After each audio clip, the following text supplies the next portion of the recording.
Voilà, mesdames, messieurs, bonjour. J'aurai le plaisir, je m'appelle Jean-Charles Catteau, j'aurai le plaisir de vous accompagner tout au long de ces conférences qui vous sont proposées aujourd'hui et demain matin, pour ceux qui seront encore avec nous.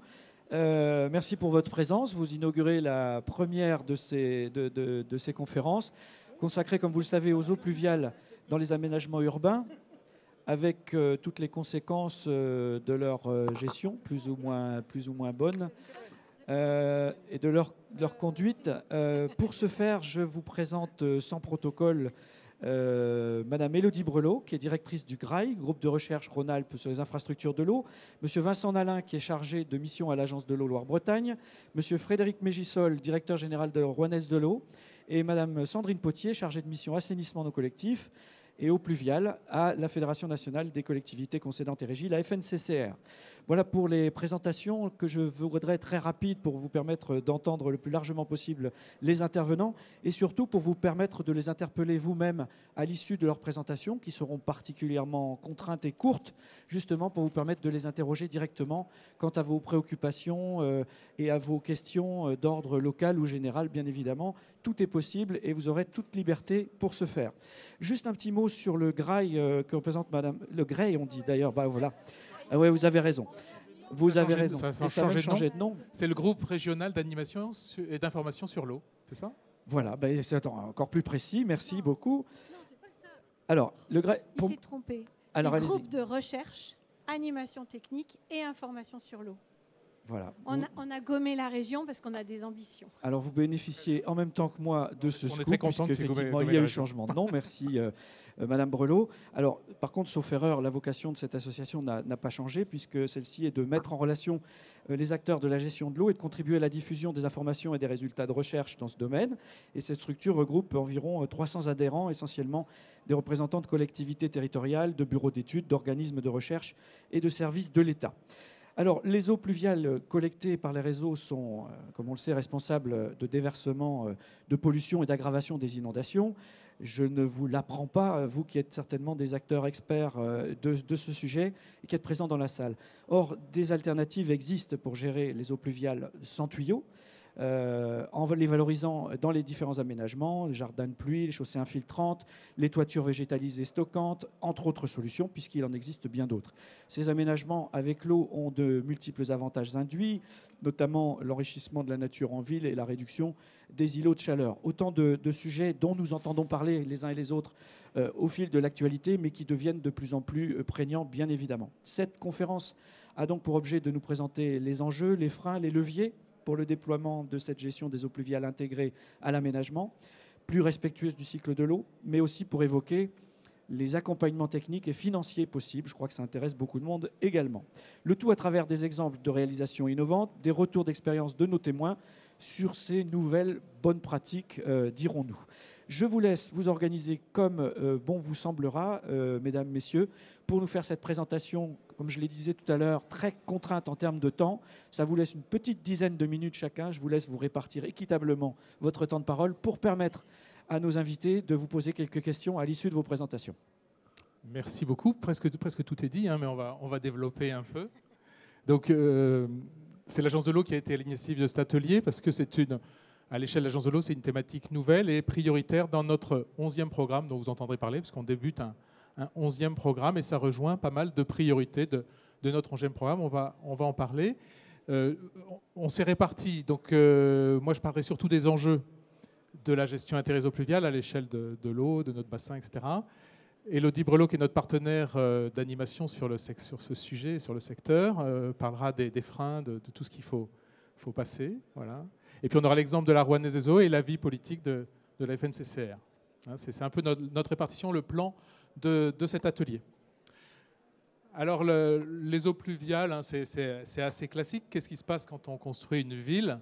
On imperméabilise et donc on diminue l'infiltration, ça paraît assez logique, un petit peu l'évaporation, et par contre on augmente fortement le ruissellement, hein, ça paraît logique. Alors les conséquences, on en a parlé, hein, c'est que les eaux pluviales sont collectées dans les réseaux d'assainissement, souvent en centre-ville, qui ont été faits avant que la ville se développe, et donc ces réseaux débordent. Sur le bassin de la Bretagne, on estime que 10% des effluents partent sans traitement dans l'eau. Au regard de nos stations d'épuration qui sont à 99% d'épuration sur pas mal de paramètres, c'est un peu gênant, 10% des effluents annuels. Et s'il pleut un peu plus, vous voyez, dans les points bas de la ville, vous avez des inondations uniquement par des pluies fortes plusieurs fois par an. Ce n'est pas le fleuve qui déborde, c'est le réseau qui est surchargé et qui déborde en centre-ville. Alors, depuis longtemps, on fait du réseau séparatif. J'ai mis une grille en bas. Les réseaux séparatifs, en fait, ce n'est pas forcément une solution qui est parfaite, parce qu'il y a des tas de choses qui arrivent dans le réseau séparatif, déjà ce qui est sur la route, et puis il y a des gens qui se branchent sur le réseau séparatif, etc. Et je vous ai mis une plaque maintenant dans certaines villes côtières, on explique aux gens que cette eau, parce que les gens pensent que cette eau va à la station d'épuration et est épurée, en fait non, elle va à la mer. C'est surtout les villes côtières qui essayent de sensibiliser les gens. Voilà, donc les eaux pluviales nous créent des désordres sur l'eau et éventuellement des micropolluants aussi, je ne vous ai pas dit, sur les eaux pluviales qui ne sont pas traitées. Alors, la réglementation évolue sur ce point-là. Pendant longtemps, la directive aux résidus urbains ne regardait pas trop les réseaux. Maintenant, il y a des normes de conformité à 5% ou 20 déversements. Et puis, on demande de faire d'abord de l'infiltration. C'est mis déjà dans les textes d'application de la DRU. Et puis, dans le SDAGE, j'ai voulu vous parler du SDAGE parce que c'est notre Bible à l'Agence de l'eau. C'est le schéma directeur d'aménagement et de gestion des eaux qui organise toute la politique de l'eau en France, entre autres sur notre bassin, qui s'impose donc à toutes les décisions sur l'eau, donc toutes les décisions de l'Agence de l'eau, entre autres, mais de l'administration également. Et puis ça s'impose à tous les documents d'urbanisme. Donc c'est important. Et le SDAGE prescrit vraiment la gestion intégrée et au minimum la régulation des flux. Alors comment on fait ? On peut faire comme on fait depuis 200 ans. On peut continuer à faire des tuyaux, des grands tuyaux, des grands bassins. Sur Clermont-Ferrand, je ne sais pas s'il y a des gens de Clermont, mais je pensais que c'était local, il y a un accord avec nous sur 120 millions d'euros d'investissement donc dans l'amélioration du réseau pour déverser quand même 5% des effluents. Donc on peut faire ça, c'est ce qu'on fait depuis toujours. Et puis on fait les images qu'on vous a mis tout à l'heure. On peut garder l'eau sur les aménagements. C'est ce qu'on appelle gestion intégrée. On va intégrer l'eau, donc soit dans des jardins, des espaces verts. On a toujours des espaces verts, mais on va en profiter pour y amener l'eau et infiltrer les eaux dans ces espaces verts. On peut aussi moins imperméabiliser. On peut mettre de l'eau dans différents équipements, même des équipements sportifs, des parkings en souterrain, etc. Donc on peut gérer l'eau comme ça ou comme ça. Donc naturellement, vous allez me dire, c'est quand même mieux de mettre des fleurs dans la ville. Tout le monde dit ça. Et pour l'instant, il y a 10 ans qu'on dit ça, et il y a très peu de choses qui se font. Alors pourquoi il y a très peu de choses qui se font ? Parce qu'on n'est pas organisé, on n'est pas encore organisé transversalement. Je vous ai mis à droite dans une ville, vous avez le service assainissement, on lui dit l'eau c'est pour toi. Or l'eau elle doit être gérée par la voirie, si on fait une voirie, par l'espace vert, si on fait un espace vert, par l'aménagement urbain, si on fait un aménagement urbain. Donc il faut que les services de la ville travaillent ensemble, que le service assainissement essaye d'aider le service voirie, le service espace vert, etc. à gérer son eau. Et pareil sur un projet, il faut que tout le monde travaille avec l'hydrologue pour voir comment on va garder l'eau dans l'aménagement. Il faut que la gouttière arrive au bon endroit, etc. Il ne faut pas mettre le bâtiment en bas du terrain si on veut que l'eau reste sur le terrain, etc. Donc le gros enjeu, c'est la transversalité dans nos organisations de projets et de collectivités. Voilà, alors l'Agence de l'eau, par rapport à ça, elle a un programme. C'est une priorité. Alors je vous ai mis le taux de toutes les agences de l'eau, parce que je pense qu'il n'y a pas que des gens de Loire-Bretagne. Je ne me suis pas présenté, mais on est bassin Loire-Bretagne. J'espère que tout le monde connaît l'agence de l'eau. Je suis passé rapidement sur cette affaire-là. Donc toutes les agences de l'eau ont inscrit la gestion inter-réseau pluvial en priorité de leur programme, avec des aides de 40 à 80%. À Loire-Bretagne, on est de 40 à 50%. 40%, c'est pour les grandes entreprises, parce qu'il y a des encadrements européens. Et en gros, on est à 50% sur toutes les aides sur la gestion inter-réseau pluvial, qui est notre taux prioritaire, qui est un de nos meilleurs taux d'aide. On va aider d'abord la sensibilisation, c'est ce que je vous ai dit, l'action du gré, par exemple, quand vous êtes présenté. Il faut faire connaître la gestion inter-réseau pluvial au-delà du système des gens de l'assainissement, qui est notre contact privilégié. Donc il faut qu'on aille au-delà. On a des animateurs dans les villes qui travaillent que sur la relation, et la Rouennaise, entre autres, a un animateur aidé par l'agence de l'eau, sans doute, pour faire ça. On a 2 collectivités sur le Haut-Bassin qui font ça, pour faire la liaison entre l'assainissement et les autres services, l'urbanisme, entre autres, sans doute, espace vert, etc. Donc on a des aides sur cette sensibilisation. Après, il y a un peu plus d'études. C'est pas très coûteux de mettre l'eau, mais il faut quand même bien réfléchir comment on fait. C'est nouveau, donc il faut prendre des spécialistes là-dessus. on aide volontiers des études et des travaux. Notre seule condition, c'est que ça soit pour une diminution de pollution. C'est-à-dire qu'on va aider la déconnexion. On ne va pas aider les nouveaux aménagements qui devraient se faire d'après la loi directement en gestion intégrée si c'est possible. Donc on n'a pas besoin d'y être. On va être quand il y a un réaménagement urbain, on refait une route, on refait une place, on refait des bâtiments. On peut aider donc tout ce qui est déconnexion d'un réseau unitaire, quand il y a une pollution certaine, prouvée. Voilà. On peut aider les collectivités, mais on peut aider aussi les entreprises, les associations, le GRE est une association, et les particuliers dans un cadre particulier de mandat. Peut-être on en parlera, la Renaise vous en parlera tout à l'heure. Voilà, on a une communication active. Je vous ai mis un petit document il y a tout sur la gestion intégrée pour en discuter avec vos élus, vos partenaires. Et puis on a diffusé à 2000 exemplaires un petit manteau qui est téléchargeable sur Internet à l'adresse que je vous ai mis. Et si vous voulez travailler avec nous, vous pouvez déjà passer voir l'agence de l'eau à l'entrée, là. Et je vous ai mis l'adresse du site où vous pouvez trouver les demandes d'aide et toutes les conditions particulières. Voilà, j'en ai fini. Je laisse la parole. Oui, pour laisser la parole à Élodie, parce qu'elle m'a dit qu'elle était bavarde. Merci, Monsieur Nalin, pour cette entrée en matière. Je vous laisse continuer et vous répartir la parole comme vous le souhaitez, comme je vous ai invité tout à l'heure. Merci. Donc, j'ai déjà été largement présentée. Je vous en remercie. Le GRE a été créé en 1985 pour mettre en lien les professionnels et les scientifiques dans le domaine de l'eau, et en particulier sur tout ce qui était développement des techniques alternatives de gestion des eaux pluviales. On parle aujourd'hui plutôt de gestion intégrée des eaux pluviales. Alors, ça fait donc plus de 35 ans, mais malgré tout, on dit toujours que c'est nouveau. Donc, je pense qu'on n'a pas été super efficace, et c'est une grosse frustration pour moi, en tout cas. Mais on continue à avancer. On essaye surtout, au-delà des scientifiques et des spécialistes, effectivement, le travail, c'est de convaincre finalement tous les acteurs de l'aménagement et de la ville de faire autrement avec l'eau de pluie qui tombe sur la ville. Et éviter que les gouttes d'eau se disputent. Je ne sais pas si vous arrivez à lire, mais en gros, elle dit attention, on atterrit à la ville, pas à la campagne. Celui qui rate les pelouses finira directement dans les égouts et pas de deuxième chance pour toi. Voilà. Au-delà des scientifiques, il y a beaucoup de gens qui rêvent de cette ville végétale, du déploiement de la nature en ville. Et la nature, elle ne se déploie pas sans eau. Donc, c'est tout à fait en phase avec nos projets de gestion intégrée des eaux pluviales. Vous avez ici Vincent Calbeau qui dessinait Paris 2050. Et plus récemment, on a eu le plaisir d'accueillir Luc Schuiten qui travaille autour du concept des villes végétales. Donc, on aime bien rêver avec eux, mais ce qui est surtout important, c'est d'être réaliste et de faire des choses. Donc, comme on vous l'illustrait en démarrage de cette journée, il y a plein de choses qui se font en fait. On continue à dire que c'est nouveau, mais il y a plein de choses qui se font dans des grandes villes, dans des petites communes rurales, et qui, de manière plus ou moins volontaire ou des fois plus ou moins spontanée, vont gérer les eaux pluviales à la source et en faire une vraie ressource pour végétaliser leur ville. Donc ça, c'est le côté positif. Le côté négatif, c'est quand même qu'il y a beaucoup de gens qui émettent un certain nombre de freins pour le développement de ces techniques. Alors, il y a des choses qui sont réelles, avec des difficultés réelles, d'autres qui sont des a priori.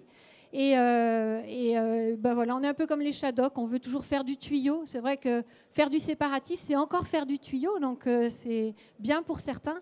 C'est très coûteux quand même pour les collectivités. Entretenir des réseaux qui soient le plus étanches possible, c'est quand même une solution technique extrêmement coûteuse. Et quand c'est pour gérer de l'eau de pluie, on se dit que plus on la gère à la source, plus elle sera une ressource et non pas un danger à évacuer au plus vite. Donc les freins qu'on doit lever, ou en tout cas face auxquels on doit échanger et proposer des solutions, le premier, c'est la pollution. Alors maintenant, tout le monde vous dit les eaux pluviales, c'est pollué. Ça ruisselait sur les routes avant d'arriver dans la nature, c'est quand même très pollué. Alors, il y a une part de vérité, mais il faut quand même relativiser cette pollution. L'infiltration. En général, vous arrivez quelque part, on vous dit non, mais nous, ça infiltre pas, c'est pas possible. On ne peut pas infiltrer. Une pluie, en général, c'est moins d'un centimètre d'eau qui tombe pendant la pluie. Si vous l'infiltrez tout de suite dans l'herbe de votre jardin, elle ne va pas avoir le temps de ruisseler, même si vous êtes sur un terrain qui est peu infiltrant. Donc là aussi, il faut trouver des réponses et des solutions. On a besoin d'infiltrer déjà les premiers centimètres de la pluie. On n'a pas besoin d'infiltrer tout de suite le résultat du gros bassin que vous avez vu qui a concentré les flux d'eau. L'entretien. Autre frein, notamment avec une problématique multi-acteurs. Qui est-ce qui entretient? Les services espaces verts, services de gestion de l'eau. la voirie. Il y a quand même une répartition des tâches. Puis on dit ça infiltre. Ben, ça infiltre si c'est peut-être mal conçu, mal entretenu. Pareil, trouver des solutions. Alors on a beaucoup parlé aussi nouvelle technologie qui est vraiment promue aujourd'hui, c'est tout ce qui est toiture végétalisée et toiture stockante.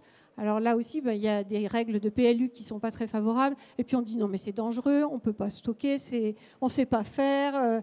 Stocker de l'eau sur les toits, on n'a jamais vu ça, c'est une hérésie.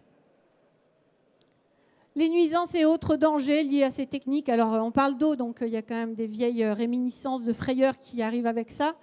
On va vous parler des moustiques, on va vous parler des risques de noyade. Pareil, repositionnons la problématique par rapport à d'autres situations et trouvons des solutions adaptées. Et puis enfin, les coûts. Alors, on vous a beaucoup parlé des tuyaux et des bassins, c'est très coûteux. Par contre, à l'échelle d'un aménagement, on va vous dire que les techniques alternatives, c'est plus cher. Mais ça dépend de quoi on parle et ça dépend à quelle échelle on se positionne par rapport à tout ça. J'ai pris le temps de vous les présenter, ces freins, parce que l'idée des travaux du GRES dont je vais parler, c'est d'avoir développé des petites fiches pour vous donner les outils pour répondre à ça. C'est des freins qu'on va vous présenter, qu'on va vous avancer si vous voulez développer un projet innovant. Il y a de grandes chances qu'on vous avance l'un de ceux-là. Et donc, on a essayé de vous fournir des outils pour les lever et pour avoir une assise. Alors, si vous dites « je viens », c'est ce qu'a dit le GRES, je ne sais pas si ça sera suffisant. Ce qu'a dit l'agence de l'eau, ça peut être un peu plus fort. Et puis, si c'est ce que disent tous les bons professionnels dans le domaine, ce sera encore plus efficace. Donc, on a développé ce dont peuvent témoigner aussi certaines collectivités qui pratiquent déjà.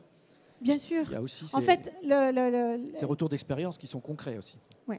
La production du GRES, elle s'assied essentiellement sur les retours d'expérience des collectivités, d'une part, et sur des travaux de recherche très puissants montés depuis une vingtaine d'années, notamment sur la région lyonnaise, mais pas que, sur la connaissance des problématiques d'eau pluviale. Donc on porte un message qui est bâti avec ces deux assises, mais c'est encore mieux quand c'est eux qui en parlent. Mais je me permets de prendre la parole quand même. La pollution, donc juste une petite illustration, la pollution des eaux pluviales, elle a des origines multiples. Elle est très variée, donc elle vient de la toiture, elle vient des pratiques sur la voirie, que ce soit les voitures ou que ce soit les animaux. Elle vient de la pollution atmosphérique au travers de l'industrie. Elle est diverse. Elle est diverse,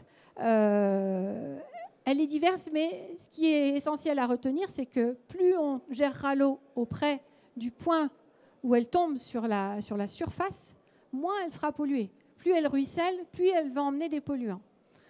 Donc, il y a eu de nombreux travaux de recherche pour caractériser la pollution des eaux pluviales, que ce soit en pollution classique ou en micropolluants.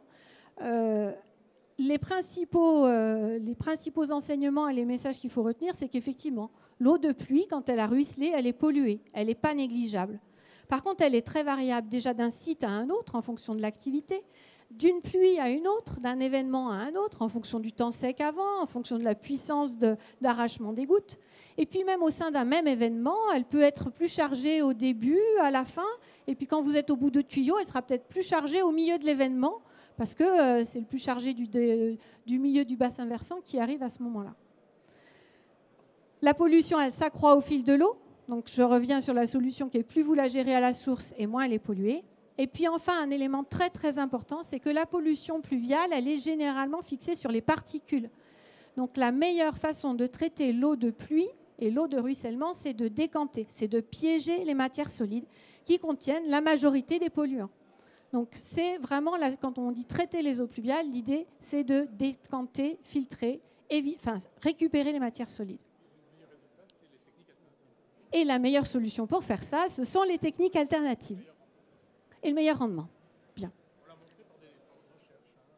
On l'a montré par des travaux de recherche, notamment menés dans le cadre de l'OTU. Vous ne voulez pas lui donner un micro qu'on se réponde? Après, on n'a plus que 3 minutes pour finir ta partie. C'est ce que j'allais dire. Après, on va dire que je suis longue. Trop t'interromps. Mais après, je vais aller plus vite parce que je pense que tu as parlé des enjeux, on parle des fondamentaux. Je pense que c'est vraiment ça qui est important. Après, vous irez chercher la doc. Aussi, puis on peut discuter ensemble ensuite. Donc, il va bien celui-là aussi. J'ai pas beaucoup avancé. Non, je recule. Donc, on a fait des petites fiches et des petites discussions pour lever les freins et sur les différents sujets. Donc, les noues et les fossés, On reprend, c'est difficile à entretenir, il faut l'anticiper, il faut le faire correctement. Ça se colmate, il faut les avoir bien conçus pour que les fils n'arrivent pas en quantité importante au niveau de l'ouvrage et qu'ils récupèrent au plus près de la source. Sur l'infiltration, la question des revêtements poreux, ils ont beaucoup été maltraités en disant mais c'est impossible à entretenir.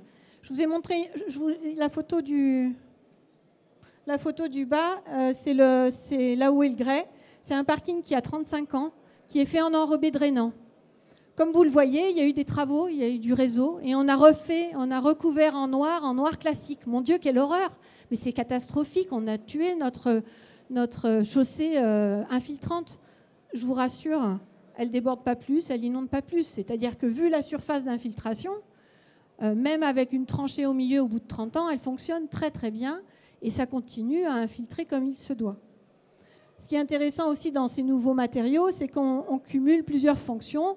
On peut circuler dessus, on peut aménager notre paysage, on peut faire un tas de choses et on infiltre. Là, c'est vraiment de l'infiltration in situ. La goutte, elle tombe, elle s'infiltre directement. Et dans les endroits où ils en font beaucoup, ils disent que c'est le même prix qu'un enrobé normal. Enfin, dans le Nord, ils disent que c'est le même prix. Les toitures, souvent des questionnements relatifs à l'étanchéité, il suffit de le faire correctement. Au stockage et à la limitation des débits, on va de plus en plus vers des petits objets qui permettent de limiter le débit de fuite et qui ne se colmatent pas.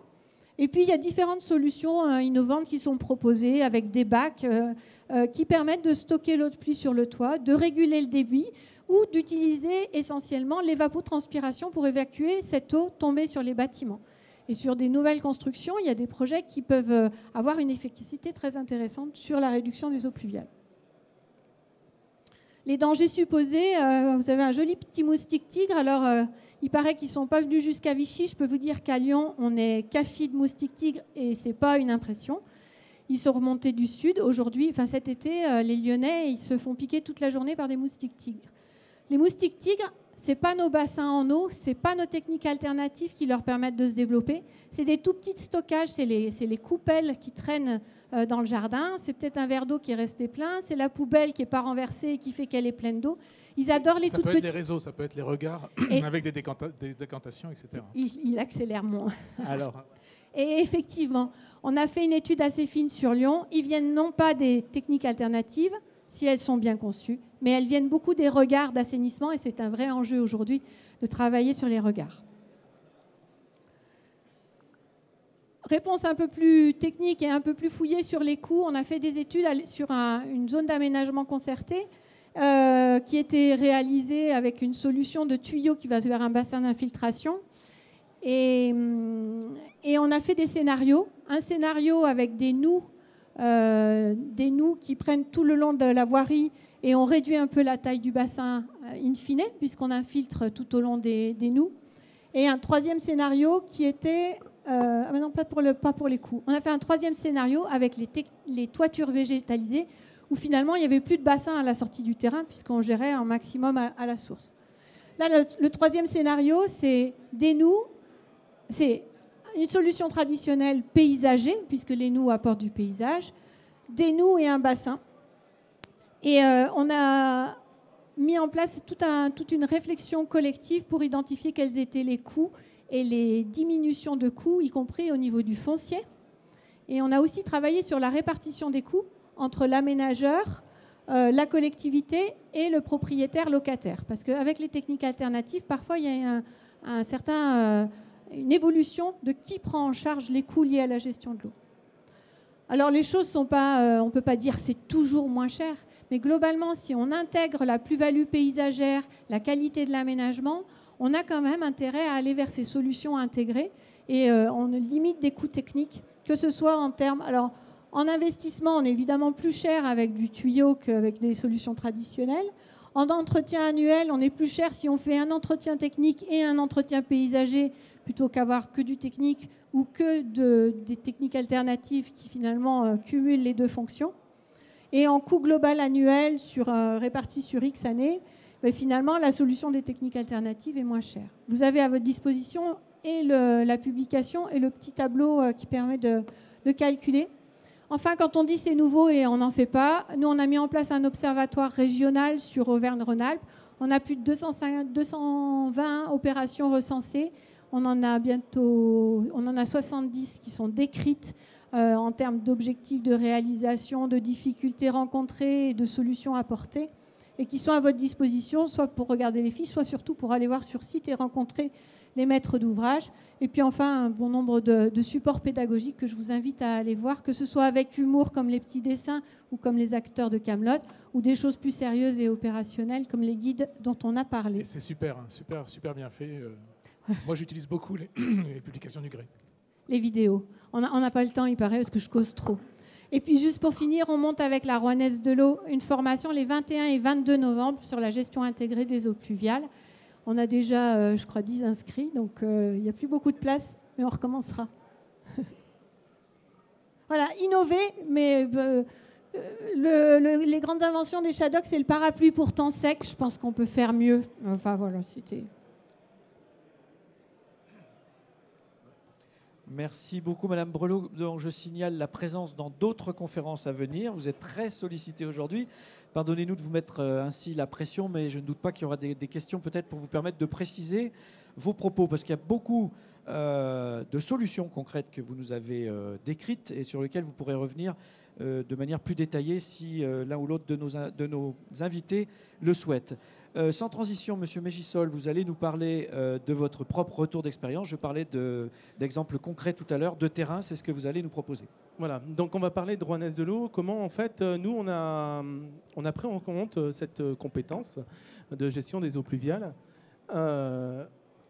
Je vais pas forcément, d'ailleurs, on avait prévu de vous faire une diapo sur les leviers et les freins, mais vu ce que je viens d'écouter, en fait, je vais faire que de la redite, je pense. Hein. Je vais peut-être focaliser sur un ou deux points, je vous les passerai pas tous. Par contre, avant de commencer, moi, je voudrais vous parler de Rouennaise de l'eau, de qui on est. Ça va illustrer un sujet que j'ai entendu tout à l'heure, la transversalité. En fait, Rouennaise de l'eau, on a une des particularités, c'est qu'on a l'ensemble du cycle de l'eau. Le petit, le grand cycle, plus la gestion des eaux pluviales. Donc, grâce à ça, c'est un atout énorme pour nous, parce qu'en fait, on arrive à voir les impacts d'une gestion de compétences sur une autre. La gestion des eaux pluviales a forcément un impact sur la protection contre les inondations. Pour l'assainissement, on en a parlé tout à l'heure sur les débordements par temps de pluie. À chaque fois, le fait d'avoir dans la même structure l'ensemble des compétences, ça simplifie en fait les relations, les interfaces. On a aussi développé des partenariats en matière d'aménagement. On le verra tout à l'heure quand j'illustrerai comment on a mis en place des zonages eaux pluviales, quel impact on a eu sur l'aménagement des communes, quelles prescriptions, comment on instruit en fait leur demande de permis de construire en fixant des règles de pas de tuyaux. Hein, clairement, c'est aucun tuyau sur les aménagements neufs depuis maintenant quelques années. Donc un atout énorme d'avoir l'ensemble des compétences au-delà de certains aspects purement gestionnaires, hein, mutualisation de moyens et compagnie. On est quand même sur un territoire, alors pour ceux qui ne nous connaissent pas, on est à 50 km à vol d'oiseau d'ici, entre Lyon et ici, Roanne. Et pour l'instant, on couvre un territoire d'à peu près 40 communes, avec un horizon de 71 communes d'ici un an. Donc on est en pleine période d'évolution, et le fait d'avoir cette volonté politique d'avoir l'ensemble des compétences dans la même structure, c'est une vraie volonté de nos élus. C'est un atout, et c'est un atout qui permet vraiment cette coordination à la fois avec les communes, avec les partenaires privés et en interne à notre propre structure. Donc je voulais faire ce focus-là, notamment pour illustrer la partie transversalité des métiers, pas seulement dans le domaine de l'eau, y compris dans les métiers d'aménagement ou les métiers des services techniques des communes. Alors l'eau chez nous, oui, c'est comme partout, hein, c'est inondation, c'est les pollutions du milieu, etc. Donc on a vraiment pris une politique, c'est plus de tuyaux, on essaye d'aller dans ce sens-là. Comment on y allait? Et là, je vais passer du temps sur cette diapo. Donc comment on y allait? Ça fait 10 ans, un peu plus de 10 ans qu'on œuvre dans le domaine de la gestion des eaux pluviales. On passe à des réalisations concrètes que seulement depuis quelques années. Alors des réalisations concrètes qu'on accompagne, soit avec des financements de l'Agence de l'eau, qu'on accompagne aussi techniquement pour pouvoir les faire émerger auprès des maîtres d'œuvre, etc. Par contre, on a eu toute une phase. Alors, si vous reprenez, notre syndicat, il existe depuis 2009. Mais en fait, on s'est rendu compte que très vite, on avait besoin de sensibiliser à la fois nos élus. Donc, on les a mis autour d'une table pour débattre de ce sujet. On a mis des techniciens. On a fait visiter des sites. Donc, ça, c'est tout ce que vous voyez sur le bas de la diapo. En fait, le volet communication, partage des expériences, montrer des expériences sur d'autres territoires. Donc, on est allé sur Lyon. On a fait venir Douai lors d'une conférence qui a eu lieu l'année dernière. Faire partager l'expérience d'autres et tuer, on va le dire, certaines idées reçues sur ça coûte plus cher, on a du polluant, c'est compliqué, mais non, les métiers ne veulent pas, c'est mauvais pour ma route. Voilà, toutes ces idées reçues qui ont été véhiculées à la fois par l'enseignement, par les métiers, faut arriver à les combattre, et les combattre notamment par montrer que ça marche ailleurs. Donc ça, c'est vraiment tout le volet communication qu'on a en parallèle, que vous voyez sur la partie basse. Et puis à côté de ça, c'est comment on incite ou on oblige les particuliers, les industriels, les communes à supprimer ces tuyaux. On a fait, parce que pendant un temps, on avait envisagé de mettre en place la taxe Gemapi, qui au final n'est jamais sortie. Taxe pluviale, pardon, pas Gemapi, merci. Ça aurait été un beau levier pour nous, parce qu'on était dans une démarche d'incitation, on n'a pas réussi. Parce qu'en fait, on voulait que le pollueur paye quelque part. Et l'idée, c'était d'inciter encore plus vers de la déconnexion. Alors, on a mis en place, nous, des systèmes où on participe à certaines opérations innovantes. Donc ça, c'est des opérations qui se sont passées les dernières années, où on participe. Maintenant, on est accompagné par l'Agence de l'eau sur des projets, avec une convention de mandat qu'on a passée avec vous. On a aussi eu tout un volet d'action. Alors ça a démarré en 2015, ça s'est terminé l'année dernière à peu près, sur tout ce qui est zonage eau pluviale et rendre ces obligations contractuelles. Donc c'est-à-dire derrière, c'est soit profiter d'une révision d'un PLU, parce que chez nous on n'est pas en PLUI, donc 40 communes, 40 procédures, donc 40 enquêtes publiques, voilà, je résume, hein, grosso modo. Donc c'est un travail de longue haleine pour pouvoir faire en sorte que tout notre territoire, un par un, on arrive à faire passer le même message en matière de gestion des eaux pluviales. Donc 2015, on a terminé en 2018, et puis derrière on a enclenché ce qui était révision du schéma directeur, avec notamment le déversement par temps de pluie. Comment se mettre en conformité. Et là, ça a été un deuxième levier. Alors, le schéma directeur assainissement, il fallait le faire, mais surtout, ça a été un levier pour la gestion des eaux pluviales et on s'en est servi pour ça. D'où le fait d'avoir les deux compétences et de savoir naviguer entre ces deux compétences. C'est comment on a arrivé à drainer nos 40 communes pour qu'ils prennent en compte la nécessité de ne plus rejeter de l'eau pluviale au réseau et donc de limiter les déversements au milieu naturel. Globalement, sur tous nos systèmes d'assainissement, sur notre syndicat, on a quasiment la moitié, on est à 48% d'eau pluviale dans notre réseau. Donc on a un vrai enjeu. Et vous parliez de 10%, on n'est pas bon, nous, chez nous, on est plutôt à 17%. Donc on a un vrai effort à faire. Et quand on a mis les coûts en face pour nos élus, là aussi, ça a marqué 100 millions d'euros s'il fallait qu'on fasse des investissements pour pouvoir se mettre en conformité, alors qu'avec les solutions alternatives, quel que soit le maître d'ouvrage, parce que c'est toute la problématique, ça a été évoqué, c'est pas forcément celui qui gère l'eau pluviale qui paye. Et toute cette problématique-là aussi, il faut arriver à la gérer, la faire comprendre que c'est un partage. Soit ils vont payer à un moment donné dans leur redevance d'assainissement, soit à un moment donné, chacun accepte de mettre un petit peu pour pouvoir gérer l'eau pluviale. Et c'est tout ce débat avec les élus, avec les services techniques qu'il faut arriver à débattre. C'est est-ce que vous voulez payer one shot très fort ou est-ce que tout le temps pour pouvoir gérer. Et au fil de l'eau, excusez-moi du terme, mais avec le temps, on se rend compte que ça coûte moins cher de gérer l'eau pluviale dans le temps que de la gérer avec des bassins énormes. Nous, c'était un gros bassin de 50 000 m3 hein, si on voulait retenir l'eau. Donc l'enjeu derrière le schéma directeur, ça a été d'obtenir l'adhésion de tous nos élus.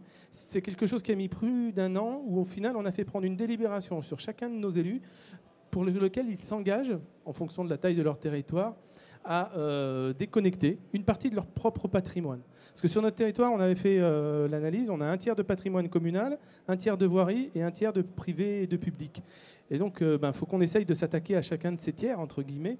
La voirie, c'est à l'occasion des renouvellements. À chaque fois, on a une action auprès du département, auprès des communes. Et sur le patrimoine bâti, c'est auprès des communes où on essaye d'agir. Donc, vous l'avez, c'est la dernière 2019, c'est avec la révision du schéma directeur. Donc nos 40 communes se sont engagées pour une désimperméabilisation sur 10 ans de 32 hectares. Donc ça, c'est un enjeu parce qu'on a chiffré qu'avec 32 hectares, ça nous permettait de passer en fait de 100 millions d'euros d'investissement à 36. Donc divisé par 3 quand même le coût sur 10 ans de nos investissements.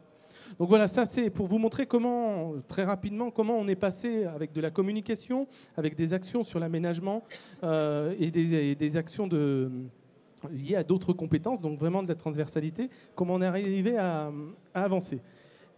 Je passe très vite sur ce sujet-là. On a une personne qui, chez nous, est dédiée. Donc ça, c'est un des atouts qu'on a mis en place. On a une personne qui est dédiée à l'animation sur la gestion des eaux pluviales. Et donc, on fait un suivi de toutes les opérations.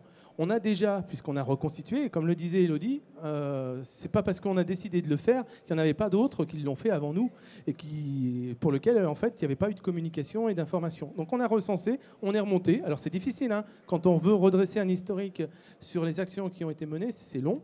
Donc, on a quand même redressé un historique jusqu'en 2011. Et en fait, on se rend compte que nos communes, sur notre territoire, elles ont déjà fait quasiment 15 hectares. Ça aussi, ça a été un des arguments en disant, vous faisiez déjà en partie. Maintenant, simplement, on va le dire, on va le structurer, et en plus, vous aurez peut-être des financements. Donc, allons-y tous ensemble. Donc voilà, c'était le sens du message auprès de nos élus. Vous avez un panel aussi de quelques réalisations sur notre territoire. Je ne les reprendrai pas, ça a déjà été présenté. De la communication, on a développé tout un panel de communication, parce que la sensibilisation, et aujourd'hui ça en fait partie, hein, ça est vraiment important d'accompagner à la fois nos élus, les techniciens, les maîtres d'œuvre, les entreprises. Nos leviers, rapidement on en a parlé, c'est le fait de travailler en transversalité. Un métier important, les paysagistes, il ne faut pas les négliger. Travailler avec une équipe de maîtres d'œuvre dans laquelle on arrive à faire intégrer un paysagiste, c'est gagner d'avance. Parce qu'ils sont véritablement sensibles et ce n'est pas sur toutes les communes où l'équipe de maîtres d'œuvre a forcément cette compétence dans son périmètre. Travailler avec l'accompagnement des communes, tuer les idées reçues sur l'eau c'est mauvais pour ma route, l'eau c'est mauvais pour mon bâtiment. Ça c'est un vrai sujet et pour la plupart ils ont l'expérience de leur métier et il faut leur montrer qu'on peut peut-être faire autrement ce métier-là. Le financement, on en a parlé tout à l'heure. Et pour terminer à peu près dans les temps, la posture, les freins. Alors le vrai frein, oui, c'est la posture. L'aspect sanitaire, ça a été évoqué. La technique, je l'ai évoqué aussi. Et le financement. Alors le financement, ça avance. Mais moi, tout ce que je vois et ce qu'on voit derrière, c'est les frais d'entretien. Et l'entretien des ouvrages de techniques alternatives pose souvent des problèmes de discussion avec les différents services, puisque c'est nous qui préconisons, mais ce n'est pas nous qui allons entretenir. C'est soit le particulier, soit la commune. Donc là, forcément, à un moment donné, des fois, ça fait basculer uniquement sur cette dernière tranche. Je me permets juste une question à ce stade. D'ailleurs, l'entretien est-il chiffrable? Les frais de fonctionnement, en quelque sorte, à l'avenir, sont-ils chiffrables et discuter avec justement les maîtres d'ouvrage concernés? Si c'est bien intégré, normalement, ça coûte pas plus cher. C'est-à-dire qu'il y a un jardin de prévu, on va y mettre de l'eau. Ça va pas coûter plus cher, ça reste un jardin. Il y a une route prévue, on va y mettre de l'eau, c'est pas de coût en plus. Donc l'idée, c'est qu'il faudrait qu'il n'y ait pas d'entretien supplémentaire, si c'est bien fait. On fait un bassin, si on fait bien les pentes du bassin, c'est comme si on faisait de l'entretien d'un espace vert classique. Et il n'y a pas de particularité. Et il n'y a pas de risque pour les enfants si jamais ils tombent dans le bassin. Merci pour cette précision. Nous y reviendrons peut-être sur les freins, puisque j'imagine qu'il y a un certain nombre de préoccupations ou d'appréhensions parfois par rapport à ce type de solutions qui peuvent paraître radicales pour certaines collectivités et qui pourtant, vous venez de le démontrer, sont tout à fait accessibles par le plus grand nombre d'entre elles. Pour terminer ce tour d'horizon, c'est donc Sandrine Potier qui est chargée de mission assainissement non collectif et eau pluviale à la FNCCR. Je vous laisse évidemment préciser votre mission si vous le souhaitez en commençant cette toute dernière intervention avant de nous tourner vers la salle, comme vous le savez, pour d'éventuelles questions à votre attention. Madame Potier. Oui, bonjour. Donc la FNCCR, pour ceux qui ne nous connaissent pas, c'est une association de collectivités nationales qui intervient dans différents domaines, et notamment celui de l'eau. Donc, pour conclure, c'est vrai que l'intervention, c'est un petit peu la phase conclusive, puisqu'on sait qu'il y a des solutions techniques qui existent. Malheureusement, il y a quelques freins. Voilà, moi je vais vous faire part un petit peu de notre analyse, l'analyse que l'on a pu faire au sein de la FNCCR sur cette stratégie politique à mettre en place. En tout cas, comment on arrive à intégrer cette gestion intégrée des eaux pluviales dans la politique locale. Alors, j'avais besoin de faire un petit peu un rappel sur le cadre législatif qui a évolué, parce que depuis août 2018, l'année dernière, on sait un peu mieux comment doit être exercée la compétence de gestion des eaux pluviales. Alors, c'est une compétence qui est exercée à l'échelle communale pour les communes qui sont situées dans un périmètre de communauté de communes Et pour ces communes-là, elles ont la possibilité d'exercer ou non la compétence, ou de la transférer à la communauté de communes ou vers un syndicat de communes, selon leur choix. En ce qui concerne les communes qui sont situées dans un périmètre de communauté d'agglo, l'exercice de cette compétence, c'est au 1er janvier 2020, donc c'est demain. Et puis, en ce qui concerne les communes qui sont situées dans un périmètre de métropole ou de communauté urbaine, dans ce cas-là, il n'y a pas de changement. Cette mission de gestion des eaux pluviales urbaines est rattachée à la compétence assainissement qui est déjà en place. Donc, l'exercice de cette compétence, ça se traduit comment? C'est l'exécution de plusieurs missions qui sont déjà définies, mais elle passe par la connaissance assez exhaustive de son patrimoine existant sur son territoire. C'est identifier les missions, en tout cas l'intérêt des missions, dans un territoire par rapport à des enjeux locaux qui sont bien identifiés. Alors, en matière de gestion des eaux pluviales, on va avoir priorité à la lutte contre les inondations ou, par exemple, sur certains secteurs, ça va être plus la préservation des milieux aquatiques. Cette compétence, c'est aussi l'évaluation des risques et des responsabilités qui seront engagées par la collectivité, par exemple, s'il y a un manquement et s'il y a un problème sur son territoire. Donc, tout ça se traduit dans un zonage d'assainissement. Ah oui, abus de langage. Dans un zonage de gestion des eaux pluviales, c'est là où on va voir acter le niveau de service, le niveau d'exigence qui sera porté par la collectivité et les élus, qu'il soit hydraulique ou quantitatif. C'est bien dans ce document-là qu'on synthétise la stratégie de gestion des eaux pluviales. Alors, on a vu, ils ont été évoqués à plusieurs reprises. Il y a des points de blocage. Je vais juste revenir rapidement sur ces différents points. On sait qu'il y a notamment un manque de dialogue entre les services, un manque de transversalité. Alors, pas partout, et heureusement. En revanche, de manière un peu, quand on fait un zoom au niveau national, c'est quelque chose qui revient assez régulièrement. C'est-à-dire qu'on a des vocables différents entre les services, des priorités qui sont différentes et parfois, voilà, peut-être de l'incompréhension dans l'exercice des actions. On voit qu'il y a aussi un manque de lien entre les prescriptions qui sont fixées en matière de gestion des eaux pluviales et les règles d'urbanisme qui sont fixées. À l'inverse, on peut voir aussi des règles très exigeantes qui sont difficilement applicables sur le terrain et on se retrouve avec des urbanisations bloquées. On fait le constat aussi qu'il y a un problème de temporalité. En fait, quand on parle de gestion intégrée des eaux pluviales, on est sur une vision à plus ou moins long terme, sachant que parfois les élus, eux, ont des besoins un peu plus rapides, notamment en matière de logement, où on a plutôt tendance à avoir des besoins plus de court terme, en fait, souvent liés au mandat. Voilà. Et puis, on constate aussi qu'il y a, en tout cas par rapport à nos remontées, c'est qu'il y a un besoin et un manque de moyens juridiques pour pouvoir aller contrôler les équipements qui sont réalisés à la fois sur le domaine public et privé, et aussi peut-être pas suffisamment de leviers incitatifs pour accompagner la déconnexion. Alors effectivement, il y a des actions qui sont portées par les agences de l'eau, mais c'est vrai qu'avec le fait que la taxe eau pluviale ait été abandonnée, on a vu s'envoler avec voilà, ce levier incitatif financier qui pouvait conduire aussi les particuliers à se déconnecter plus facilement. Alors, on peut appréhender ces blocages, je vais y revenir assez rapidement, parce que voilà, ça a été évoqué et qu'il y a un vrai besoin d'axer ces actions et ces réflexions vers la transversalité. Un service de gestion des eaux pluviales, c'est pouvoir avoir une approche beaucoup plus globale, une approche qui doit s'intégrer dans un projet d'aménagement du territoire. On l'a dit aussi, il y a besoin de mobiliser les élus. Les élus ont besoin aussi de comprendre quels sont les enjeux et les intérêts par rapport à cette gestion intégrée. Il est important de les sensibiliser pour qu'ils comprennent bien que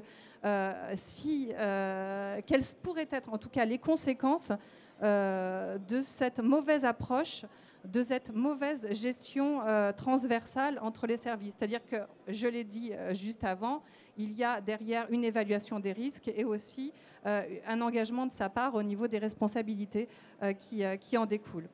Un élément important, c'est la sensibilisation, la communication vers les citoyens pour construire sa stratégie. Alors, on dit mobiliser les élus, oui. Alors, de manière générale, la mobilisation des élus, c'est aussi répondre à plusieurs défis. C'est-à-dire qu'effectivement, il doit connaître les enjeux de son territoire. Il doit aussi écouter les attentes de ses concitoyens et pouvoir élaborer, traduire une politique qui soit juste et qui puisse répondre finalement à l'ensemble de tous ces objectifs. Ce que vous nous dites là peut être appliqué à toutes les préoccupations d'élus, à toutes ces problématiques. C'est exactement ça. C'est-à-dire qu'on a peut-être pris un peu trop isolément cette question de la gestion des eaux pluviales, peut-être d'autres sujets. Donc l'idée, c'est bien de décloisonner et de remettre cet enjeu au sein d'une politique globale, en tout cas beaucoup plus globale. Par rapport à cette gestion intégrée, qui est concerné ? Finalement, tous les élus sont concernés, puisque c'est bien ça l'idée, c'est d'améliorer leurs connaissances. Il y a des solutions, il y a des retours d'expérience. On est sur le partage et la transmission de ce retour d'expérience. Donc, il faut lui expliquer quel est l'intérêt, finalement, d'intégrer l'eau comme étant un enjeu de développement de son territoire. C'est ça l'objectif. Les impliquer et valoriser leur rôle de décideur. On l'a dit, l'innovation, l'exemplarité sont autant d'arguments pour convaincre nos élus. Cette gouvernance partagée, on l'a dit et je le redis, c'est un aménagement, une autorisation d'urbanisme qui doit être une vraie opportunité pour permettre justement de partager, par exemple, plusieurs fonctionnalités aux ouvrages. Et finalement, on fait le constat que le dénominateur commun à tout ça, le lien avec toutes les compétences multiples au sein d'un territoire, c'est bien le PLUi, de plus en plus, en tout cas, on tend vers ça. Alors, on fait ce constat-là que ce document, cet outil qui est le PLUi, il doit être en cohérence avec ou en compatibilité avec tous les autres documents stratégiques qui sont élaborés à l'échelle d'un territoire. Et c'est à l'intérieur de ce document qu'on va venir reprendre les exigences qui sont portées par les différentes compétences. Par ce schéma, en fait, on peut conclure qu'une politique locale, c'est mieux comprendre son territoire. Effectivement, à chaque échelle, chaque enjeu, par exemple, on va avoir pour la gestion des eaux pluviales la lutte contre les inondations, mais on va avoir par exemple plus de verdissement, plus de biodiversité, l'intégration du vélo en ville. Voilà, autant d'enjeux qui sera nécessaire de traduire à travers cette politique locale globale et dans laquelle, évidemment, la parole du citoyen sera intégrée de manière à ce que les élus puissent donner du sens aux prescriptions qu'ils vont fixer, qu'ils vont porter par l'intégration de règles, de décisions et de choix. En conclusion, donc, ce que l'on retient, nous, au sein de la FNCCR, c'est qu'il y a aussi une véritable nécessité d'accompagner cette politique locale.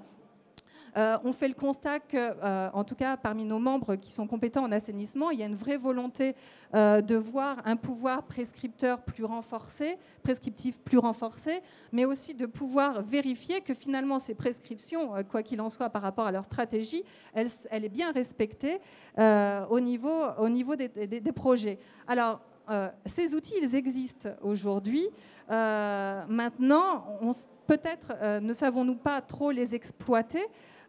J'entends par là qu'aujourd'hui, par exemple, l'autorité compétente en urbanisme, elle a la possibilité de fixer des prescriptions qui ne soient pas forcément en lien seulement avec les eaux pluviales, mais avec l'aménagement, voilà, la biodiversité, l'assainissement. et qu'à travers la loi Elan, notamment la dernière loi de novembre l'année dernière, eh bien, cette possibilité de venir contrôler ces prescriptions, c'est tout à fait possible puisqu'elle a été renforcée avec la possibilité pour les agents qui sont chargés du contrôle de l'urbanisme de venir vérifier que ces prescriptions sont bien réalisées. Et j'ajoute qu'il y a bien une opportunité pour les services de gestion des eaux pluviales de venir sensibiliser ces services instructeurs, enfin en tout cas les autorités compétentes en urbanisme. Et je rappelle qu'il y a possibilité d'intégration dans les PLU de mentions qui sont liées spécifiquement aux eaux pluviales. Imposer, il y a possibilité, et là je vous ai mis les références du Code de l'urbanisme, le PLU peut imposer les installations nécessaires à la gestion des eaux pluviales et du ruissellement. Donc ils ont aussi cette compétence eaux pluviales et cette possibilité de venir contrôler à l'issue des travaux. Voilà. Maintenant, est-ce suffisant ? A-t-on besoin de développer une autre, a-t-on besoin de créer une autre règle pour venir accompagner cette conformité, ce contrôle de conformité, en tout cas des équipements et des prescriptions beaucoup plus techniques qui sont fixées par les collectivités. Voilà, la question reste entière, la question reste ouverte. Je vous remercie. Merci à vous, Madame Potier. Je vous invite à ce stade de remercier par quelques applaudissements nos intervenants parce qu'ils ont fait très très vite. Et nous sommes conscients les uns et les autres qu'effectivement le format qui nous a été proposé par les organisateurs est très contraint. On vous a demandé de dire beaucoup de choses en très peu de temps. Juste, Madame Potier, pendant que vous aviez le micro, juste avant de passer la parole à la salle, vous avez beaucoup parlé les uns et les autres de nécessaire transversalité. Dans l'un de vos schémas, vous avez indiqué la nécessaire compatibilité entre un SCOT et un PLU, par exemple, un PLUI. Pour évacuer rapidement les choses qui fâchent ou les cas les plus extrêmes. Est-ce qu'il existe des cas d'incompatibilité notoire entre un SCOT et un PLUI, des points de blocage qui sont difficiles à dépasser? Ou est-ce qu'au contraire, maintenant, on peut envisager les choses de manière plus sereine? Monsieur Mégisol, peut-être avez-vous été confronté. Vous ne voyez pas d'obstacle particulier ou d'incompatibilité notoire. Madame Brelot, allez-y, je vous en prie, si vous voulez réagir. Non, enfin, moi, j'en vois pas, en tout cas. Très bien, mais c'est une bonne nouvelle. Si le PLU ne parle pas de gestion intérieure de pluviale, il n'est pas compatible avec le SDAGE. Donc il peut y avoir des manques dans les PLU.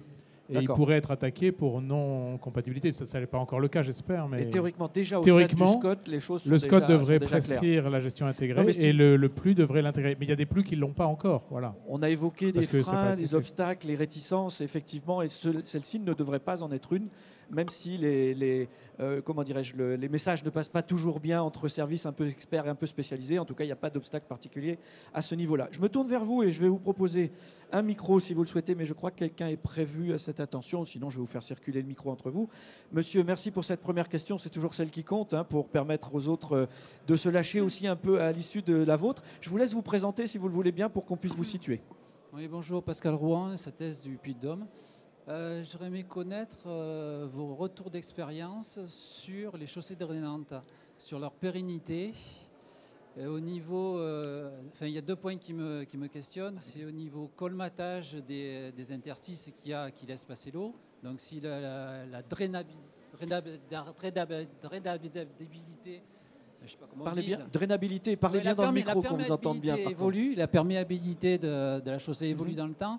Est-ce que la performance diminue notamment. Voilà, la performance diminue. Et aussi sur l'importance de la sous-couche et le risque d'accumulation d'un lac sous une chaussée drainante si le dessous de la chaussée drainante ne draine pas lui-même. Alors je ne sais pas qui veut répondre à cette question. Alors vous parlez de chaussée en particulier, ça peut peut-être concerner plus largement tous les revêtements drainants en général. Oui, vous allez nous le dire, Madame Brelot, mais je vous laisse répondre à cette question précise. Les chaussées drainantes, il y a eu des gros développements sur Bordeaux il y a longtemps et surtout sur Douai qui a vraiment fait tout le développement de l'assainissement pluvial sur son territoire avec ce principe-là. Je pense que si la chaussée elle est bien conçue et bien réalisée, globalement, elle fonctionne bien. La deuxième chose, c'est qu'il faut être vigilant de ne pas l'utiliser dans des espaces giratoires avec des poids lourds qui vont massacrer l'enrobé de manière très très rapide. Donc c'est effectivement le mettre en place dans des endroits adaptés ou adapter les usages pour la préserver un minimum. Et enfin, j'aime bien la photo que je vous ai montrée. C'est-à-dire que si vous infiltrez l'eau qui tombe sur la chaussée directement à cet endroit-là, elle a une capacité d'infiltration qui dépasse largement la capacité nécessaire. Donc même si elle se colmate progressivement, elle joue toujours un rôle suffisant par rapport à la pluie. Efficace par rapport à son objectif. Et puis peut-être dernière petite remarque, il y a des solutions spécifiques de décolmatage avec des systèmes humides, d'aspiration, etc.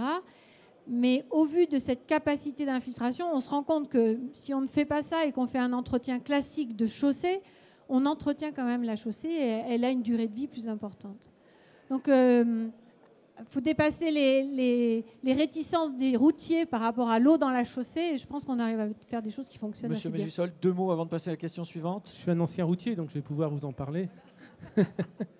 Les anciennes chaussées drainantes qu'on réalisées il y a 20 ans, oui, elles ne résistent pas. Elles se colmatent et c'est une vraie galère pour les décolmater, elles n'ont plus d'effet. Mais ça, c'était il y a 20 ans. Maintenant, les nouvelles, on les appelle des chaussées poreuses, en jargon routier. Et en fait, elles sont complètement différentes. Le retour de Douai, c'est 10 ans sans colmatage, sans nettoyage. Donc Douai, lui, clairement, ses chaussées, elles marchent. Et c'est lui qui a le plus de recul. Nous, on s'est inspiré sur ce que Douai avait fait. On a fait venir la même technique pour la faire sur notre territoire. On n'en a qu'une. Retour, elle a été faite l'année dernière, donc vous me laisserez un peu de temps pour vous faire le retour. Mais la technique, entre guillemets, d'enrobé, d'interstice de vide et puis de bitume qui est utilisé en termes de dureté, on n'est plus du tout sur les mêmes gammes de ce qu'on faisait il y a 20 ans en enrobé drainant, notamment sur les périphériques urbains, où ils ont été complètement massacrés par le trafic poids lourd notamment. Alors l'expérience du Douaisis, puisque vous l'avez cité dans une de vos diapos, c'est Adopta, hein, je crois, pour ceux que ça intéresse, que vous pouvez éventuellement contacter. Monsieur, je vous laisse vous présenter également. Bonjour, donc Jean-Christophe Lesage, bureau d'études hydrosol. On travaille en région méditerranéenne et on commence à voir l'impact de la réglementation pluviale dans les PLU, puisque c'est vraiment intégré, c'est de plus en plus intégré, mais c'est intégré sous la forme d'un volume minimum à stocker, pratiquement indépendant des aménagements de la parcelle ou de techniques alternatives ou de perméabilité du sol. On va dire on est sur du volume et ça se traduit par du bassin qui est enterré, ouvert, mais qui doit être quantifiable. Comment conjuguer les techniques alternatives avec ces contraintes croissantes du PLU? Pour vous donner l'ordre de grandeur, la commune, pour l'instant, pour nous, la plus contraignante, on est à 120 litres à stocker par mètre carré de terrain. 12 cm d'eau. C'est là où on voit l'importance des retours d'expérience, du partage d'expérience dans les organisations comme le GRE ou l'Adopta ou Dream qui est à côté, qui nous fait aussi des choses comme ça. Il faut aider les gens à écrire le PLUI correctement. Et puis après, on peut dire que la technique alternative garde les 120 mm. Hein. Enfin, si le bassin est infiltrant, voilà, si vous faites un... voilà, ça paraît beaucoup hein, au mètre carré. Mais la plupart des villes aujourd'hui demandent que vous infiltriez la pluie courante. Donc les 10-15 mm. Voilà, hein, à Lyon, je crois que Rouen, ils s'orientent vers ça, hein, sur infiltré, gardez chez vous, de la façon que vous voulez, la plus courante. 120 mm, c'est plus que la centenale. Enfin, chez moi, en Loire-Bretagne, la centenale elle est à 60 mm à peu près. Hein. Ah oui, il pleut beaucoup plus dans le... Bon, voilà, vous voyez qu'il faut adapter les techniques en plus à la région. C'est pour ça que d'où l'importance de faire des retours d'expérience régionales et des groupes qui échangent sur leur PLUI, comment ils l'ont rédigé, etc. Éviter des choses non applicables. Merci beaucoup. Madame Potier, vous voulez ajouter quelque chose? Non, il n'y a pas de problème. J'ajoute qu'effectivement, par rapport à ce que je disais tout à l'heure, c'est bien ça. L'idée, c'est d'essayer par rapport aux services qui rédigent les PLU, c'est effectivement de comprendre quel est l'intérêt, quels sont les enjeux. Et souvent, voilà, il y a une forme de mauvaise compréhension entre les deux. C'est-à-dire qu'on n'emploie pas forcément... Il y a derrière un objectif de technique, mais qui n'est pas forcément très bien traduit en règles urbaines. Et en fait, c'est ça l'objectif, sachant que... ce n'est pas forcément toujours ça la solution. Il existe aujourd'hui des règles d'urbanisme, notamment par exemple comme le coefficient pleine terre ou par d'autres outils comme les distances, voilà, qui peuvent venir atteindre un objectif, mais qui ne sera peut-être pas d'ailleurs celui seulement des eaux pluviales, mais d'autres. Et donc il faut essayer de compiler pour essayer d'atteindre un objectif qui soit vraiment commun et peut-être pas forcément lié qu'à la gestion des eaux pluviales. Merci beaucoup. Monsieur Méjassol, si vous le permettez, pour profiter encore un petit peu de votre présence et de votre retour d'expérience, juste un mot là-dessus, mais j'avais une autre question plus précise pour, si vous le permettez, vous pourrez répondre sur les deux. D'une certaine manière, en guise de conclusion éventuellement, et à travers l'expérience que vous nous proposez aujourd'hui. Je me posais la question en vous écoutant tout à l'heure, à travers tous les échanges que vous avez pu avoir avec les 40 communes que vous avez dû convaincre les unes après les autres, vous l'avez très bien expliqué, les 3 ans qui ont été nécessaires pour faire cette pédagogie. Si vous deviez nous fixer les idées un petit peu, quel serait le tiercé des principales oppositions, des principales réticences que vous avez rencontrées et qu'il s'agit pour les collectivités de dépasser, voilà, pour essayer de nous armer un petit peu de courage et de patience par rapport à ce type de réticence. Je vais répondre sur le PLU. Donc nous, on a mis dans notre PLU gestion à la parcelle, où on oblige, en fait, selon la nature du périmètre du sage, parce qu'on a plusieurs sages sur notre territoire, en fait, on n'a pas les mêmes prescriptions non plus dans les sages. Donc on met une rétention à la parcelle selon la nature des pluies qui sont prévues dans le sage, donc décennales ou trentenales, ça dépend des secteurs. Ça veut dire qu'on ne choisit pas la technique. Le lotisseur doit se débrouiller à la parcelle pour choisir la bonne technique pour répondre à cette exigence-là. Par contre, on accepte après une dérogation à l'échelle du lotissement pour ensuite à l'échelle plus vaste au rejet au milieu naturel. Parce qu'on se rend bien compte que les pluies décennales, on en a tous les ans en ce moment, 2 à 3 par an.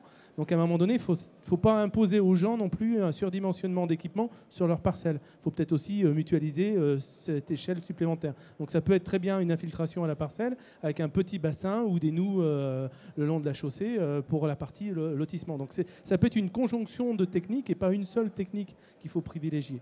Donc ça, voilà, ça c'est la première réponse. Merci pour cette précision. Sur la deuxième... le tiercé des réticences. Vous n'allez pas me faire des amis en disant ça. Ben, on est entre nous, il s'agit de partager sûr, évidemment. Voilà. Non, pour être très clair, les élus, quelque part, dès que ça apporte du confort et quelque chose à nos citoyens, ça ne leur pose pas de difficulté de changer de technique, etc. Le point le plus fondamental où on a eu vraiment à convaincre, c'est les maîtres d'œuvre, où on a encore des difficultés régulièrement, où on a appelé au moment de l'instruction du permis de construire et on se rend compte qu'ils ont oublié l'eau pluviale. Donc ça, c'est une aberration. Donc clairement, il y a dans le milieu professionnel, maîtrise d'œuvre et puis service technique, on a vraiment de la démonstration à faire que ça marche, qu'il faut voir le problème dans sa globalité et pas simplement je construis un bâtiment, je le raccorde au réseau qui passe. C'est pas ça, c'est pas que ça, quoi. Il faut acquérir cette nouvelle culture. Et cette nouvelle culture, prend du temps aussi. Voilà. Même sur le territoire de notre président, on a un maître d'œuvre qui est arrivé pour faire un aménagement de lotissement. On est arrivé un petit peu avant, quoi, la fin avant le dépôt du permis, mais après ça devient difficile. Quand les lots sont déjà vendus, que les parcelles sont déjà dessinées, faut rentrer dans les enveloppes, c'est plus compliqué. Et là, par contre, ça commence à coûter cher. Voilà. Donc voilà, les 2 premiers, ça serait ça. Le 3e, c'est le statut juridique peut-être de l'eau pluviale. Entre les eaux pluviales urbaines et non urbaines, parce que ça, on ne l'a pas évoqué.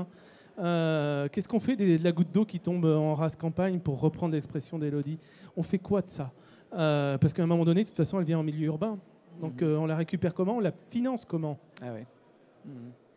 Bon, la question reste en suspens. En tout cas, vous la posez. Vous avez une réponse? La question, elle n'est pas en suspens. C'est une question de responsabilité. C'est-à-dire qu'il faut essayer évidemment de ne pas... pardon.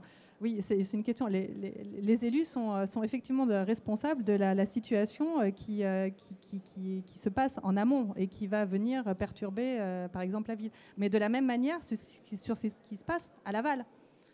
Donc la question du ruissellement, parce qu'en fait c'est ça, aujourd'hui c'est une question qui n'a pas de réponse, c'est un sujet, une compétence ou une mission un peu orpheline, mais finalement elle doit s'imbriquer entre la question GEMAPI ou eau pluviale urbaine, assainissement. Alors, si ce sujet, cette question vous intéresse en particulier, j'en profite pour vous rappeler qu'à 16h, Ce soir, cet après-midi, nous aurons une table ronde justement avec un certain nombre d'élus, dont votre président, M. Méjassol. Rouennès des Eaux est à l'honneur aujourd'hui, M. Fréchet. Et nous leur poserons la question parce que j'imagine que cette bouteille à l'encre de la solidarité amont-aval reviendra, j'imagine, dans les débats. Monsieur Nalin, ce n'était pas pour vous donner le mot de la fin, mais juste une question qui me paraît importante quand même parce que nous avons évoqué aussi les financements. Juste un mot là-dessus pour notre gouverne. Quel type de projet avez-vous pu financer ces derniers temps, ces derniers mois, voilà, pour essayer d'imaginer, d'illustrer un peu concrètement ce on a financé l'accompagnement du grès, on a financé des réalisations et des études à Rouen. On trouve qu'on ne finance pas assez de choses. Donc on a ça dans d'autres régions. Hein. On a Dream à côté, vous pouvez voir qu'ils font l'animation sur Orléans. Mais donc on lance un appel à initiative, ce que je veux dire, on veut développer cette politique, c'est pour ça qu'on a demandé cet atelier. Et donc on lance un appel à initiative en fin d'année. Donc on va essayer de trouver des idées auprès des collectivités, des aménageurs, des industriels, pour développer davantage. Mais ce qu'on finance a été montré et il faut ça se développe. Nous avons eu quelques exemples. Je voulais savoir, les PowerPoint seront mis en ligne sur Cyclo, vous savez pas? Écoutez, je ne peux pas vous répondre à cette question. Nous, on accepte de les mettre en ligne. Ça me paraît d'une très bonne initiative et ça me paraît très pertinent de le proposer. Et ce sera effectivement proposé aux organisateurs. Merci en tout cas à vous, mesdames, messieurs, pour votre présence, pour votre attention, en espérant que vous aurez pu faire votre marché et capter quelques informations utiles dans le cadre de vos missions respectives. Et je vous propose d'applaudir encore une fois nos 4 intervenants qui ont bien voulu s'exprimer devant vous. Merci, bonne journée. Je vous rappelle que nous allons enchaîner. Et merci de votre présence. Voilà, avec une prochaine conférence consacrée à l'autosurveillance des systèmes d'assainissement. Donc certains d'entre vous sont peut-être encore et aussi concernés. Le temps pour moi d'aller faire une annonce pour l'ensemble de cet espace cyclo. Et je suis de retour vers vous pour vous présenter nos prochains invités.